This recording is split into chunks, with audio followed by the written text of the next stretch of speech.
पूतना एक महिला दैत्य थी जिसका प्रसंग पुराण में आता है।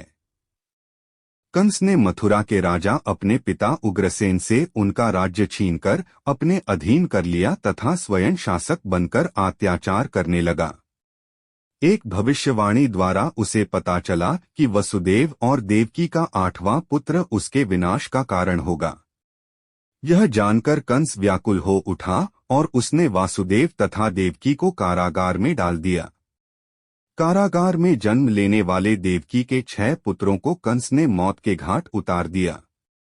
8वें पुत्र के रूप में कृष्ण का जन्म हुआ और उनके प्रताप से कारागार के द्वार खुल गए। वसुदेव रातों रात कृष्ण को गोकुल में नंद और यशोदा के घर पर रखकर उनकी नवजात कन्या को अपने साथ लेते आए। कंस ने जब इस कन्या को मारना चाहा तो वह अदृश्य हो गई और आकाशवाणी हुई कि कंस को मारने वाले तो गोकुल में जन्म ले चुका है। कंस यह सुनकर डर गया और उसने उस दिन गोकुल में जन्म लेने वाले हर शिशु की हत्या कर देने की योजना बनाई।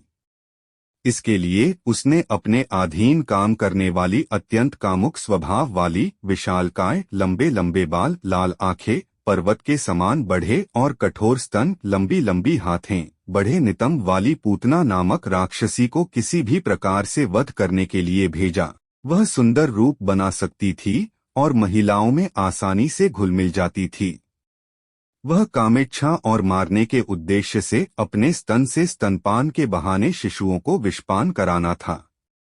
अनेक शिशु उसका शिकार हुए, लेकिन कृष्ण उसकी सच्चाई को समझ गए और उन्होंने पूतना का स्तन पान किया, फिर स्तन से ही प्राण का भी पान करके वध कर दिया। पूतना श्राप से मुक्त होकर पुनः रत्नावली के रूप में आ गई, फिर अपने पिता राजा बलि के साथ सुतल